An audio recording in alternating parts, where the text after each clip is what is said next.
আমাদের স্বাস্থ্যকেন্দ্রের ভারপ্রাপ্ত চিকিৎসক ডাক্তার সুমিনা ত্রিপুরা মহাশয়।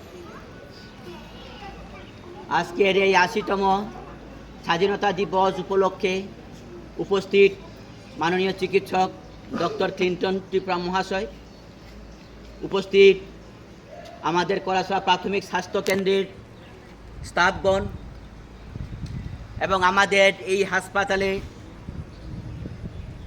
যারা মুমূর্ষু রোগী আছেন এবং রোগীর পার্টি যারা আছেন, সবাইকে আমি পলাশরা প্রাথমিক স্বাস্থ্যকেন্দ্রের পক্ষ থেকে অভিনন্দন জানাই। আমরা সবাই জানি আজকে 15ই আগস্ট ভারতের স্বাধীনতা দিবস। আজ থেকে ৮০ বছর আগেই আমাদের ভারতবর্ষ ইংরেজদের কবলে ছিল। আমাদেরকে বিভিন্নভাবে শোষিত লাঞ্ছিত করে ভারতবর্ষকে পরাধীন করে গেছে। আমরা যখন ইতিহাস দেখি, প্রায় 200 বছর ধরে ইংরেজ আমাদেরকে শোষিত লাঞ্ছিত করে এই ভারতবর্ষটাকে তারা জয়লাভ করে। তবে আমাদের এখন একটা জানার বিষয়, তা হলো আমাদের যে মৌলিক অধিকার। স্বাধীনতা দিবস, আমরা যে স্বাধীন হয়েছি, আমাদের চিন্তা করতে লাগবে আদৌ কি আমরা স্বাধীন? না, আমি কিন্তু বলবো না আমরা স্বাধীন।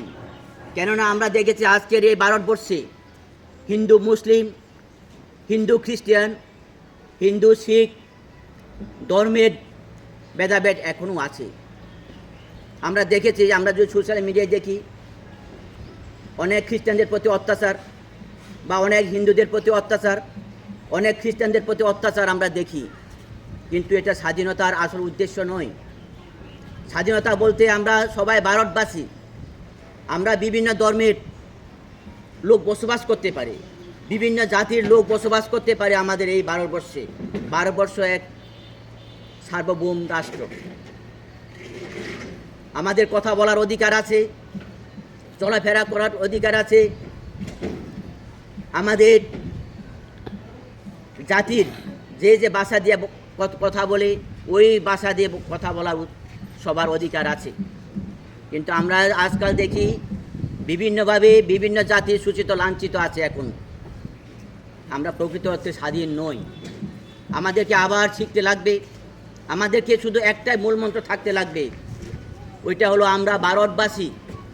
আমরা খ্রিস্টান নই, আমরা হিন্দু নই, আমরা শিখ নই, আমরা সবাই ভারতবাসী। যখনই আমাদের মনোভাব থাকবে যে আমরা ভারতবাসী, তখনই আমরা আগামী দিনে এই পৃথিবীতে আমরা সর্বশ্রেষ্ঠ রাষ্ট্র হব। শিক্ষায় দীক্ষায় অর্থনৈতিক দিক দিয়ে আমরা অনেক এগিয়ে আছি। আমরা এখন ডেভেলপিং কান্ট্রি। আমরা যদি সবাই একে অপরের প্রতি ভালোবাসা দেখিয়ে, একে অপরের প্রতি যদি আমরা ক্ষমা করে আমরা যদি অগ্রসর হতে পারি, তাহলেই আমাদের স্বাধীনতার আসল উদ্দেশ্য ওইটা সার্থক হবে। তবে আমি আশা রাখবো, এখানে যারা উপস্থিত আছেন, আজকের থেকে আমরা প্রতিজ্ঞাবদ্ধ হব যে আমরা শুধু আমাদের মূল মন্ত্র থাকবে আমরা ভারতবাসী। আমরা ট্রাইবেল নই বা নন ট্রাইবেল না, আমরা শুধু ভারতবাসী। এই মনোভাব নিয়েই আমরা অগ্রসর হব। এই বলে আমি আমার সংক্ষিপ্ত আলোচনা এখানে সমাপ্ত করলাম। সবাইকে নমস্কার।